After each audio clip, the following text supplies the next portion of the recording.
Well, yet another episode of Pledge Watch. My name is Linda Alela, and the guest tonight is Honorable Makali Mulu, Member of Parliament, KITUI Central Constituency. By now, you know how we do it.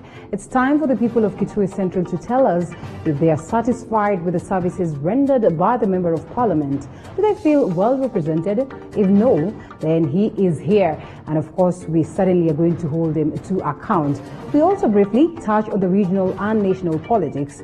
What way, Ukambani? The hashtag is Pledge Watch. The numbers to call running down on your screen. You can always make that live phone call, and Weshimiwa will be here to answer you all the questions that you have for him this evening. Welcome on board once again. My name is Linda. Always a pleasure doing this with you. Weshimiwa, good evening. I was almost saying good morning. It feels like morning, yeah? Yeah, thank you, Linda. Good evening to you. Good to have you. And I'm very happy to be here. Yeah. Thank you for hosting me once more. Thank you so much for heading to our call. It's good to see you after a long, long time because I of agree. the Corolla issue, but now at least we are starting to open. Yeah. I must thank you. We are keeping this even as we keep our We masks. are. We have a mask somewhere set aside. We've sanitized this place 101%. But it's good at least to keep up the distance. Yeah. And we're happy to have you. Yeah, good. Yes, COVID came, but we're soldiering on very well. Yes. We've learned so much, and we're grateful for that. Yes. And of course, remember, important that you call us live, 0768095461. And of course, we'll get to hear what you have to say over what it is that we'll be discussing this evening. It's Pledge Watch. As we focus on the politics of the day, important that we take a look at what it is that Weshimiwa has done. We're almost headed to the political season, and in most cases, you know, the leaders will come and lie to you and tell you, you know what, this and this, this and that, and we tend to forget pretty much fast on what they promised us. That's why we say it's important that they make that phone call 0768 once again 095491. So Weshimiwa, we'll start off with the matters COVID-19 in the country now. That's where we started on. How has it been like handling this in KITUI Central? Actually, if you remember, Linda, KITUI Central was one of the constituencies which gave this country the first almost person to be positive. Yeah. A priest who came from Italy. And what happened is that really got a lot of people being scared of what was happening. And you know, we were hearing COVID in Italy, dying, UK people are dying. Yeah.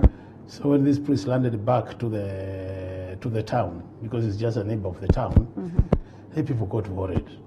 But I must say God was on our side. Yeah. Because after he was brought to Nairobi and put in the hospital, then the people who had interacted with him were tested.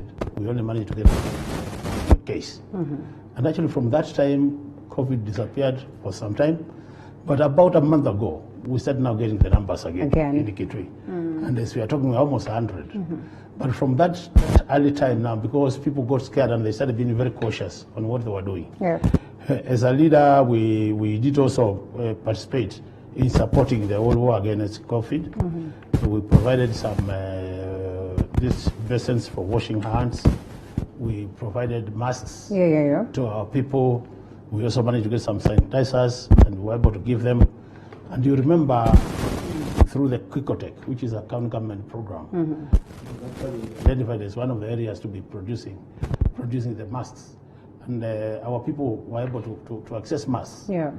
But of late, I've seen a bit of people relaxing. Anytime you drive just in town, or I was in KITUI the other day. Honestly, there's a lot of laxity. Yeah, there's a lot of laxity. People are now relaxed. And I think it just basically as it is happening in another part of the country. Last week I was in Mombasa. And you know, Mombasa was also hard hit by this COVID. Yeah. But when you look at what is happening, everybody's relaxed. And I think also us who are leaders have also led in terms of making people relax, because you've seen some public rallies all over the place. And these rallies, when we go there, we are not on our masks. We are not keeping social distance. But before it even gets to that point, I mean, and we cannot crucify all the leaders for the mistake of others. But is there no crackdown? Is there no activity actively from the government, you know, of KITUI County, of your very own respective constituency towards ensuring that these people at least are able to abide? Because, I mean, for instance, forget about the masks. If you march into the matatus there, it is heartbreaking. The situation is not even as dire as what we see in Nairobi today. They carry lots and lots, you know, excessively. No. One, against the road rules, and clearly against the measures that have been set on COVID. You know what had happened? Initially, actually people were very careful on how they conducted their business. But I think over time, there was this talk about there's no COVID in Kenya, it's just a big shots who want to make money. Yeah. And to some extent, that really got to the people. But I must tell you, we also did a lot of civic education. Anytime you go to church, anytime you go to for burials, you attend burials, we kept on telling people that let's not take this matter as a joke. Okay. And I can tell you there was a lot of civic education. But you know, normally, there are those who talk and the listeners might not be able to follow what you're saying. But I must say, we have just been lucky as a country. Right. I think if what is happening was to happen because of the way we behaved, things would have been worse. But I think God has been on our side, in addition to even keeping distance, putting on the masks. Yeah. Because even some areas, people have no water to wash even their hands. So I think basically, I can just say it's just what we call by God's grace and at the same time luck being on our side. On our side. And speaking of which, yes. this has brought to the fore the Yes. discrepancies that we have in different sectors. Yes. And these sectors are crucial in Ukambani region. These sectors are crucial in your very own respective docket. And these sectors are crucial in Kitui County, to be specific. One matters education, which lies squarely within the members of parliament docket. So I'd love to know how much progress has been done on matters education, and then we'll come to matters water, now that you talked about it. Ukambani is one of the regions that have, had trouble with the aspect of water, and up until date, projects have started, but really this has not been felt. I mean, people have not been able to enjoy water, and worst, this brought generally across the country to the fore how much we have trouble on the health sector. So to kickstart the conversation even better, matters education, how much has been done in your constituency, that is Kitui Central, towards ensuring that education is at par?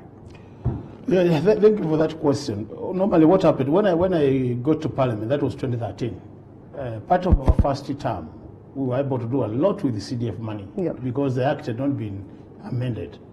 But some people went to court and demanded that CDF was actually unconstitutional because we were implementing activities which were also being implemented by the county governments. So based on that, we amended the act. And then the focus was only on national government functions, so that anytime you use CDF money, you would only use that money to fund national government functions. That's where education and security became an area of priority, and we could only focus on that. Now, matters education in Kitui Central, I must say, this is an area I've given a lot of focus as an area member of parliament. And basically because also as an academician, I really understand what education can do to change the people's lives. So Kitui Central, I have 132 primary schools in the constituency, and I have about 57 secondary schools. So when I became the member of parliament, I decided to do a number of what I call flagship projects for the constituency to make sure that I ground education on a very strong foundation. One of the things I did was basically because infrastructure was gone. You go to a school, you find there is school has no doors, has no windows, the roof is done, and then there's no floor. So I made a deliberate decision that through my board, I will be able to influence that we provide the right environment for education. So what we've done, we decided as a board that we are going to renovate all the schools in Kitui Central. Are you confident that right now, because we've seen some of the students not being able to go to school because the structures are not in the best of shape, are you confident that every other child who's supposed to go back to school today, after that directive by the government, has been able to go to school because the structures across the schools in Kitui Central are checked? No, that's where I'm coming to. You know what happened? I had about 102 schools. And it's obvious that I could do that in 1 year because the budget is also limiting. You find every year we put up between 50 million to 55 to infrastructural development. So what we've done over the years, as we talk now, with what we have implemented up to the 2019-2020 financial year, only about 7 primary schools in Kitui Central, which now need to be renovated, which have actually factored this financial year. And once we do that, all the schools in Kitui Central, if you visit any of them, you'll find that at least there are about 70 classrooms which have been renovated. They have new roof, they have metal windows, they have metal doors, they have a good floor, and we have painted all the schools. So in that case, I would say we have almost 80% provided what I would call a conducive environment for learning. So most schools you go, you find they all have either one class or two, which are not renovated, because I'll be giving them a budget of between 1 million and 1.5. Okay. And then our engineers will work using that budget to say what can be done. Some are in such a bad state that we cannot do 5 classrooms with that budget. Others are not very bad, we will do 6. Right. Others will do 7. And those ones which are better will do 8. So most of the schools generally in KITUI Central. And this one you can call the people to tell you, because I don't want to beat my own drum, but that's done. The other thing I did is I decided to make some of the primary schools to do dormitories for some of the primary schools, so that pupils could spend in the school, and that would, to some extent, will actually increase the contact hours between teachers. And my target was every financial year we'll be able to send, every year we'll be able to send about 200 students from KITUI Central to national schools as a result of that initiative. And I can tell you for the last 4 years now, because I give bursaries every year. And the way I give my bursaries, we categorize students, national school, and then the other cadres. For the last almost 4 years, we've been taking not less than 200 students, giving bursaries, those who are in national schools. So that we achieved that. Then some areas, I found that they did have secondary schools. And what I did, leader, is that I decided to do new secondary schools. As we talk now, I've done 7 new secondary schools in KITUI Central. Okay. CDA was constructing all the money from Form 1, all the classrooms, Form 1 to Form 4, and on the main block. Let's say, what are these schools that we're talking about? Can we have names? We have Kamandeo, Girls School. We have Malili, Mix. That's a mixed school. All right. We have Kaveta Secondary School. That's the third one. We have a school called Kwamukasa Secondary School. New. That's another one. Right. New. We have a school called Kidunzini Secondary School. That's a new school. Okay. So we have done in total 7 secondary schools, new, completely from scratch. Right. To be a full secondary school. And students are in. Okay. So the other bit I did in education, supporting education, was in the issue of bursaries. And I can tell you, you talk to anybody in KITUI Central, we kind of changed the whole process of allocating bursaries. And that is something that has rubbed very many people the wrong way, because I feel like, the basic, I mean, it's a little bit too tight and hard, and maybe there's some question on just how genuine these procedures are. You know what we do in KITUI Central, unlike other constituencies, KITUI Central, we don't have an application. Nobody applies for bursaries. Yes. What we do, we publicly announce the day we'll be awarding bursaries. Yeah. I have 5 wards. So what I do, I block a whole week from Monday to Friday. And say, on Monday I will be in this ward. I have 5 wards. One called Miambani, Jangwidya East, Jangwidya West, Township, and then Molango. So what I will do, I will allocate a whole day to a ward. The member of parliament, I will go personally. Yeah. I attend those functions. And anybody who comes, because we have 4 categories I told you, when you come as a student, we have clerks who are seated on a table.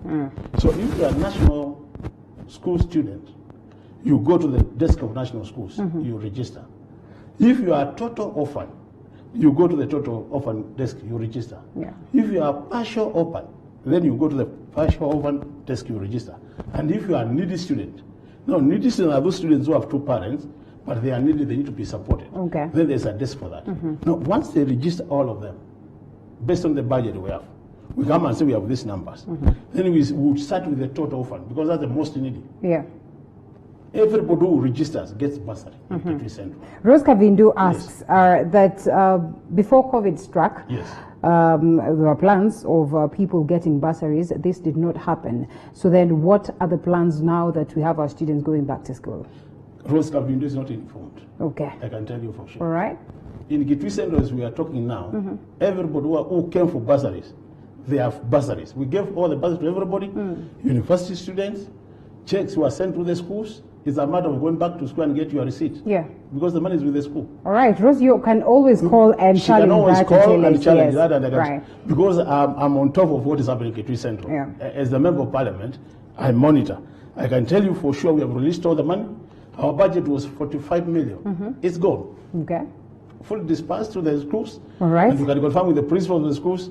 So if Kavindu does not go to our school, just ask her to go out to our school and get a receipt. Because the check is there with a schedule of who was getting the money. And I would want to know where Kavindu goes to school. Yeah. Because if the secondary school, she mentions the name, I can even tell her how much money went to that school if I check with it. For the universities is public information. Yeah. We have a website where we have uploaded all those names and the amounts issued. It's that open. I can tell you. All right. It's that open for KITUI Central. As we drop on the matters of bursary, so at least we're able to go pretty fast and address all these other issues. And Angela asks that, school workers have not been paid since May. What is Mheshimiwa doing towards ensuring that at least this happens, in as much as we acknowledge that there's been an issue on matters devolution, in fact, as to the question of stalemate on revenue? This is what I was saying, Linda. It's important that Kenyans get to know what CDF does or what a member of parliament can do, what the governor should do, and what other. Now, for CDF does not fund any recurrent expenditure for anything. Yeah. So recurrent issue of paying teachers, paying CDF cannot get involved. So that remains kind of a job of the national government through the TSC. So there's no we could have a budget saying we will support these teachers to pay salaries. It is against the law. I think what she asks for is just how much are you pushing towards ensuring that at least they are able to get these payments, in as much as maybe it's not within your docket to pay them. And she extends by saying that, as BOM teachers, we'd have wished to see our Mheshimiwa represent us and push and lobby to see to it that we are employed by government.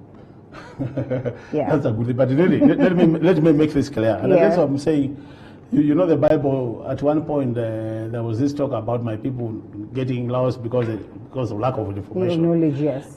What is happening is, through the budget committee where I sit, we have actually been pushing that the ministry releases money to the schools to pay. And I can tell you, for the last 2 months, some money was released to schools to pay the BM teachers. But in terms of recruitment, because that's a policy level at the national level, yes, we are all pushing, but you must also realize that the issues of budget is also another one. Because we are only able to employ 5,000 teachers every year. And I sit in the budget committee. We try as much as possible to push that budget up, but it's always impossible because, to some extent, it becomes very difficult to borrow to pay salaries. So you as a government, and because it's the area I'm really an expert in, I wouldn't want to see my government borrowing money from outside to pay salaries. So because of that, it's like we would rather live within our means when it comes to salaries. And that's how we see, even when we have a gap of about 1,000 teachers, we can only employ 5,000 per year, because that's what the budget can accommodate. So even as we advocate, as we push, as we lobby for them to be employed, that is when it comes to the budget issues. Speaking of the budget committee, before we even come to the two crucial things that I had mentioned earlier on, in terms of economic recovery plans that are set by the government, we acknowledge that indeed there's so much that is being done by the executive, but equally we'd love to see our members of parliament actively involved on how best we can chart the way forward as a country. The situation in the country is dire. The economic situation is tough. In as much as we say that we've been lucky enough not to have COVID hit us so bad, the economy is ailing. What is being done? Now, what has happened when COVID got into this country? Things got very bad because so many people lost their jobs. And one of the things we did as a budget committee, because I sit there, and also as an economist, we have to think very quickly of how to assist Kenyans get back to their life. And normally, procedurally, under normal circumstances, when things happen like it happened, what you do is to think about how to push the economy back to be on track. There are two ways to do it. One of the ways is to push for demand for services and goods. Because when the demand increases, then the economy will start picking up again. The other option is then to also support supply. And that's why you see the government came up with what we call the economic stimulus program. And a lot of things were done. For example, you remember the Kasim Mtaani, that's one of the initiatives. Because what we wanted to do basically is to support the rural economy and the informal sector, that when people have money in their pockets, then there will be need for them to buy. In that case, then we reactivate the economy. The other thing is, at the same time, there was also the issue of money being sent to them to support micro micro enterprises through either loans, because we did set some. You remember they talk about the 3 billion for guarantee scheme. Yes. Where banks would give loans to micro enterprises, but it's like the government is guaranteeing that in case they don't pay. That's also a way to ensure that then you don't expose the micro enterprises to a higher risk, not to access money to the banks. That was an way to make sure that they remain afloat. Otherwise, they would just close. Oh. And when they are afloat, then they would be able to retain some of their employees. You don't sack them. The other thing was where we said that instead of when we were doing the roads in the rural setting, roads which could be done by the young people through manual other than machine, then that was being encouraged. Yeah. So there were a number of, and you also saw issues like reduction of income tax, so that more money remains in your pocket. Yes. Issue of reduction of corporate tax, issue of ensuring that people who earn below 24,000 no longer pay tax. So those are some of the initiatives, and those initiatives were being discussed between Parliament and the executive as a way of cushioning Kenyans not to suffer. Yeah. And to me, this is an area where the government did well, and although implementation has been facing some challenges. And sustainability. But if we really move on that track, what will happen is we'll be able to support to spur economic growth again. Right. Because once the economy picks up again, then we are able to move as a country. And I can assure Kenyans, from where I sit as an economist, things are starting to improve. And if we continue this way, we know initially we had projected that the economy will grow by less than 2%. Yeah. But the other day you saw the central bank saying we grew by about 2.2. So which means really we are not really bad. Trajectory. Okay. And basically this is because of the interventions which were done by the government. Although you saw the president did announce that by January some will be withdrawn. Yeah, like he's saying VAT would get back to 1614. Yeah. Those are some. But basically, those things also must be supported by law. All right. Meaning they have to come to Parliament again. And us as parliamentarians then will have also to come in, because we represent the people. Okay. We have to come in and see, is it really the time to push it back to 16? Or do we tell the government, please hold on for some time, so that people get back on their feet? Mheshimiwa, we have a phone call from Kisumu. Yes. All right, let's pick this phone call. Hello? Hello? We're not able to hear from this other side. We lost him. All right, I hope he calls back or she calls back, and then we'll be here to pick the same. I mean, we probably are expecting someone from KITUI Central who lives in Kisumu. And anyway, generally, sitting in the budget committee, I think it's also in the interest of every other Kenyan who's listening to this conversation this evening. Let's talk matters of water. And John Katuva is one of the people who sent a question to me before we came on board, or before on my engagement online, and say mimi nashangaa nikiwa Kibaya village, and of course his argument is that there are no roads. 2 kilometers nimefika kwa mbunge wangu Mheshimiwa Bwana Makali Mulu wa KITUI Central. 11 kilometers nimefika kwake Honorable Charity Ngilu. But watu wanalala kwa mito wakitafuta maji. Stima hakuna. Barabara ni kama shamba. I mean, just 7 kilometers from KITUI town. Is there something that can be done, or is there not anything that can be done? Let me, actually I know that gentleman. Yeah. And what has happened? Before CDF was restricted from doing roads and water, you can ask him and he can confirm, I've done a road from the main road to where he lives. I opened a new road completely. Okay. But when roads now were removed from, were kind of now could not be funded by CDF, we couldn't continue servicing that road. Right, yeah. That's why you see he's also mentioning the governor. Yes. Because now through classification of roads, some have been categorized as now some which can be done by the member of parliament and others county government. Yeah. So because of that change of policy, then that road has, with time, has deteriorated. Yes. But in terms of electricity, if you talk to him today, he will tell you now. KITUI is way better. He will tell you, because this is the other area I wanted to talk about. Yeah. In KITUI County, KITUI Central, in terms of coverage, we are the highest. We are almost hitting 80%. Because what I've done during my tenure is that I've started doing what we call matching grant with the REA. Yeah. So like I would pay REA about 7 million, and they give me another 5 million. Okay. And that power, I take it to the community. We buy a transformer, which is now for the community, not for institutions. Yeah. And this particular place, as we are talking now, a contractor is actually fixing electricity for them. All right. What had happened? We did pay for this for about 3 years ago, but REA has been facing challenges with the contractors and the supply of posts. So you pay, but they tell you will be able to implement. It takes 2 to 3 years to implement. So one of the things I've agreed with them is that, and my board was very firm on this. Okay. They did say, if we give you money and you don't need to spend anything a year, then we are not going to continue giving you more money because this money we budget for. And currently, KITUI Central, but now we have mostly demand from the communities. Those communities who are in between institutions, you find a school is here, a school is here. So the schools are already covered, but in between here, there's some more beyond the 600 million. Yeah. So what we do, we pay 1 million for the transformer for the community in between. Okay. And then REA gives us another transformer. So far we have done about 12. All right, let's pick this one, Mheshimiwa. Yes, Sorry for cutting you short. Ruben from Rongai. Hello. Hello. Jambo. Jambo poa. Asante sana kwa kupiga. What is your question to Mheshimiwa this evening, or what is your comment in regards to the show?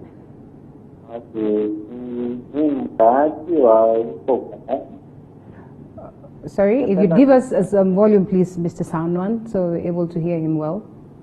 Yes? Yes? What do you think is different from what is in the ground? Are you able to hear well? It's not very clear.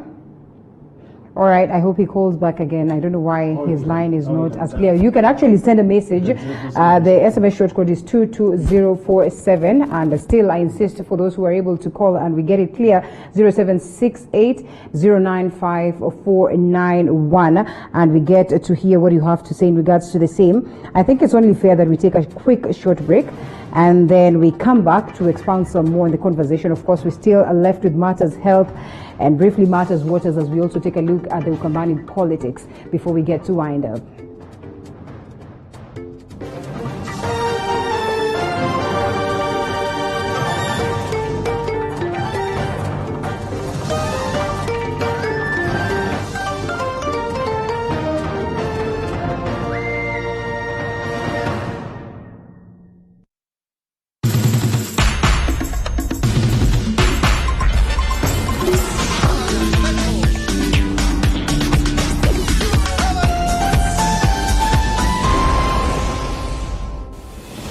Kila siku ya Jumatano tunazungumza, tunaulizana na tunajuzana masuala ibuka ya kisiasa. Kuna baadhi he is not in Kirinyaga.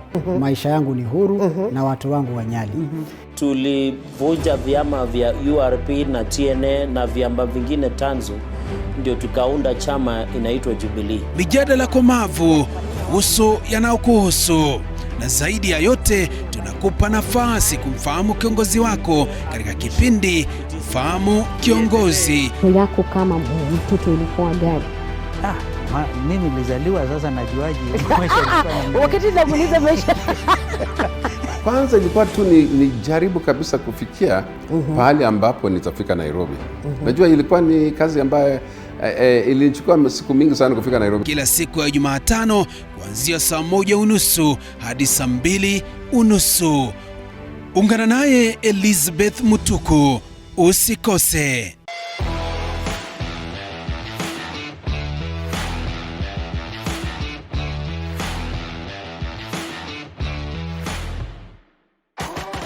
It is said that cooking is one of the greatest gifts you can give those you love because nothing brings people together like good food. Join Chef Hamadi every Sunday at 6:30 p.m. as he teaches us some simple and quick recipes, only on The Throwdown. You are the mighty God, the great I am. Hallelujah, hallelujah. This and every Sunday, TV47 brings church straight to your home. Come, worship straight from your home as we bring you the Sunday church service at the All Saints Cathedral from 11 a.m. Kila siku ya Jumatano Tunazungumza, tunaulizana na tunajuzana masuala ibuka ya kisiasa. Uhuru is not in Kirinyaga. Maisha yangu ni huru na watu wangu wa Nyali. Tulivunja vyama vya URP na TNA na vyama vingine tanzu, ndio tukaunda chama inaitwa Jubilee. Mijadala komavu kuhusu yanayokuhusu, na zaidi ya yote tunakupa nafasi kumfahamu kiongozi wako katika kipindi Mfahamu Kiongozi. yako kama mtoto ilikuwa gari. Mimi nilizaliwa sasa najuaje maisha ilikuwa Wakati namuuliza maisha Kwanza ilikuwa tu ni jaribu kabisa kufikia pahali ambapo nitafika Nairobi. Najua ilikuwa ni kazi ambayo ilichukua siku mingi sana kufika Nairobi. Kila siku ya Jumatano kuanzia saa 1:30 hadi saa 2:30. Ungana naye Elizabeth Mutuku, usikose.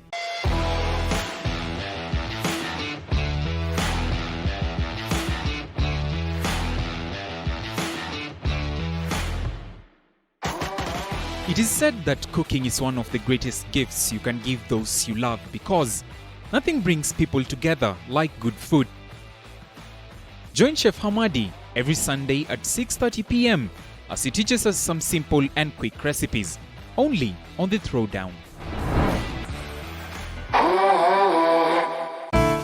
You are the mighty God, the great I am. Hallelujah, hallelujah. This and every Sunday, TV47 brings church straight to your home. Come, worship straight from your home as we bring you the Sunday church service at the All Saints Cathedral from 11 a.m. Kila siku ya Jumatano tunazungumza, tunaulizana na tunajuzana masuala ibuka ya kisiasa. Uhuru is not in Kirinyaga. Maisha yangu ni huru na watu wangu wa Nyali. Tulivunja vyama vya URP na TNA na vyama vingine tanzu, ndio tukaunda chama inaitwa Jubilee. Mijadala komavu kuhusu yanao.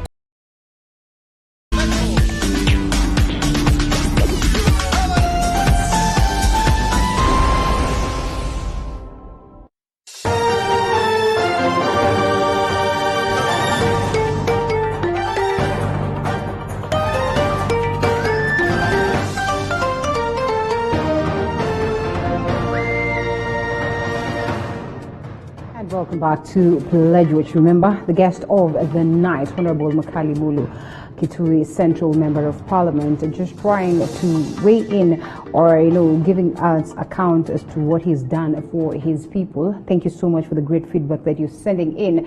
And you can keep doing that. 0768-095491, the number to call. You can call us live and we get to hear what you have to say in regards to the conversation of the day. You can as well drop your comments on 22047 #PledgeWatch. We'll be glad to sample some of them as we proceed with the show. Mheshimiwa, back to you. And I think we've sort of touched on these crucial issues, matters education. You say you'd love to sell to us what it is that you've done. Well, we'll give you, or we'll award you that time before we get to wind up. But importantly, as we deal with COVID-19, security is also an issue. And I've spoken to another person again. At some point in time, they were trying to highlight how tough it is on matters security in KITUI Central, especially at this time when we're having young ones, idling around, the men or the boys who were not going to school. So what is being done towards ensuring that when they are engaged to avoid these scenarios? Because in as much as so much has been done towards setting up structures that would deal with matters in security, if this idleness continues, then it will take you like 3 steps behind. Yeah, that's a fact. You know what has happened is because of COVID-19, the issue of people now coming together to do even manual work or even to be engaged became tricky.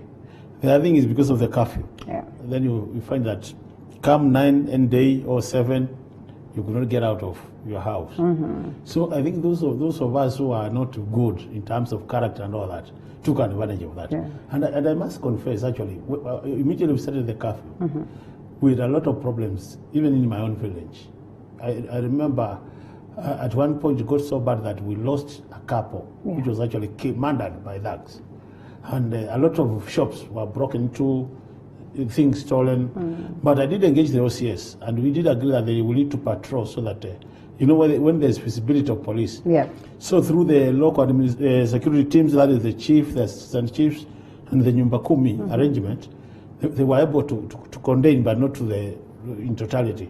So what has happened over time is, and that time you could not engage anybody, even somebody coming to your home to give them the normal cash or jobs in your homestead was difficult. Because the government was saying everybody remain in your house, have a mask every time. So people were like they were remaining in their compounds. So there was a problem. But what has happened over time because of now this interaction between the police, the Nyumba Kumi, the assistant chief, things are improving. But I think at the national level, what we need to do is basically, now that things seem to be cooling down, is the kasi mtaani to some extent was actually a savior. Because a lot of the youth were engaged.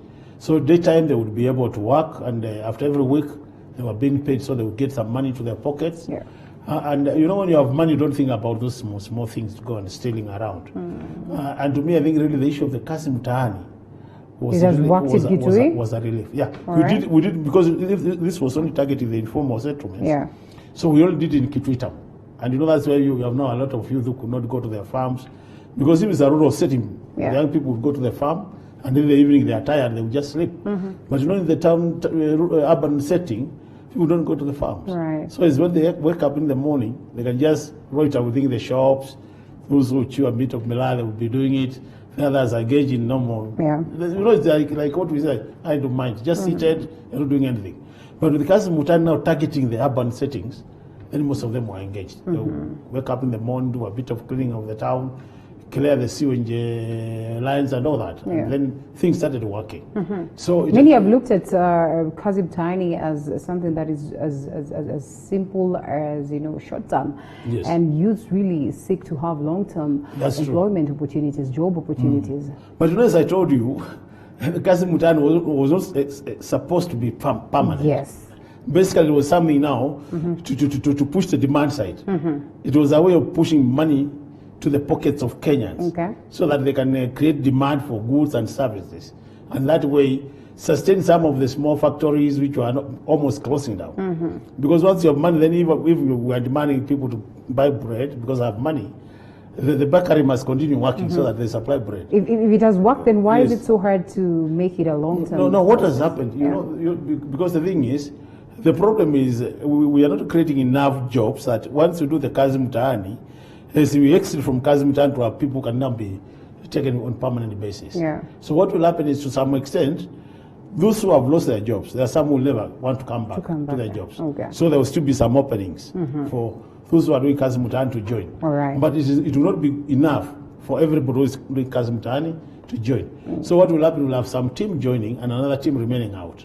And Kasi Mutani is also sustainable because it's like it was like what we call economic stimulus program. So those are just programs which come short term, but they push the economy and spur development. Basically, that was the thinking. Okay. Well, as we drop that one, we'll just be going in snippets, and I mean, in the interest of time, water and environment is crucial. Very crucial. It might not lie within your docket, but your people are looking at you today. Yes, you know what had happened, as I said, initially you... Hold it right there, Moshibiwa. Let's pick this one from Kevin. Kevin, good evening. Hello, Kevin. Hello. Hello. Hello. Unanipata? Again, we're not able to hear Kevin. Sorry? Should be on my side. As they fix that, Moshibiwa. Yes, back to you. Yes, so water basically is very important, and more so in our area. Kambani is a dry area, so water becomes very important. And initially, before we were told not to fund water projects as CDF, that was one of our key areas. And if you go to KITUI Central, KITUI Central as a constituency, we are not very badly off in terms of water. Within the town, the water level table is quite high. So, but when you start approaching areas outside now, as you go to the edges of the constituency, they require water. So that we've done some bores. That time there were some bores which were just kind of rehabilitating for people to use. But then you remember our governor came to leadership our manifesto. Water was a key component. Yeah. And that was informed by the problems, local problems. And one of the areas, we thought that she would be able to do a lot of work on that area. But I must say, most of our focus then shifted from water to more of health. A lot of the resources have gone to the health sector. And water still remains a challenge in KITUI. Right. Actually, there are I think in Machakos, where they have done a bit of a number of balls all over the place. Right. But KITUI and Makueni, still water remains a challenge. And generally, I think for Kambani really to move to that next level, yeah, our governors have to seriously think about how to finance water projects. Yeah. And in a way that they are also sustainable. Because the challenge is, we do a lot of bores, but they're not sustainable. Right. You find that once you hand them over to the community, issues of maintenance, issues of paying for power, within a short time, they There's die. nothing really much. So I think the issues, we need to do a bit of capacity building where we train what we call water users associations, where you identify community members, put them into a kind of an association, train them on basic maintenance of bores, and so that by the time you hand them over to them, then they have the skills. And the other thing is we also must make sure that then they charge a small fee for maintenance of the bore. Because you see, once it's done by the governor, they say, this is government project, we are not going to pay.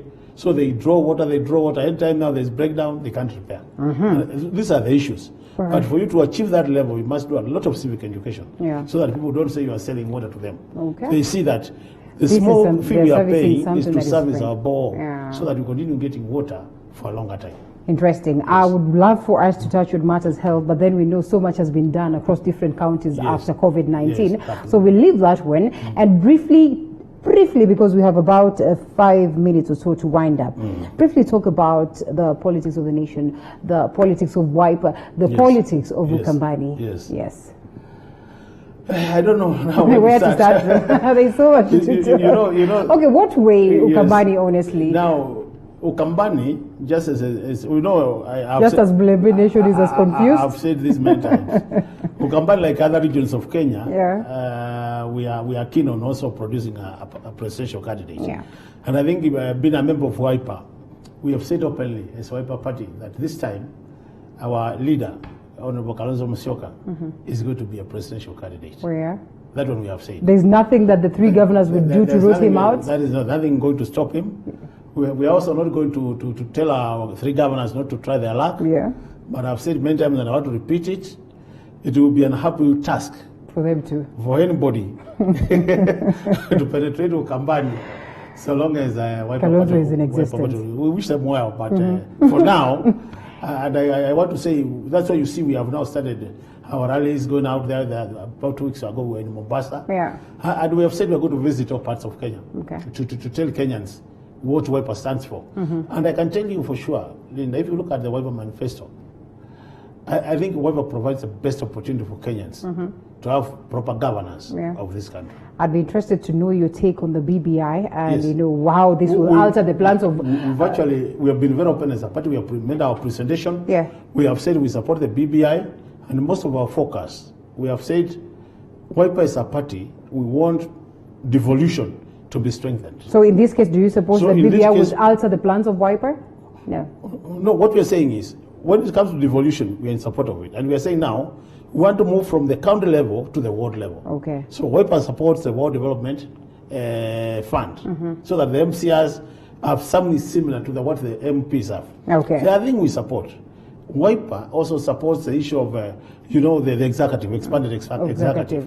Because this is an area we think is going to make the country be more united. Although that's a debate, but that's our position.